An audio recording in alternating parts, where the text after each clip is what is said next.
ஆசை கோபம் களவு கொள்பவன் பேசத் தெரிந்த மிருகம். அன்பு நன்றி கருணை கொண்டவன் மனித வடிவில் தெய்வம். இதில் மிருகம் என்பது கள்ள மனம், உயர் தெய்வம் என்பது பிள்ளை மனம்.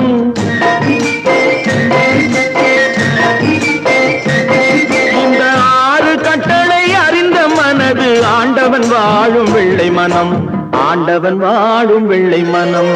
6 மனமே 6, அந்த ஆண்டவன் கட்டளை 6. தேர்ந்து மனிதன் வாழும் வகைக்கு தெய்வத்தின் கட்டளை 6, தெய்வத்தின் கட்டளை 6. 6 மனமே 6, அந்த ஆண்டவன் கட்டளை 6.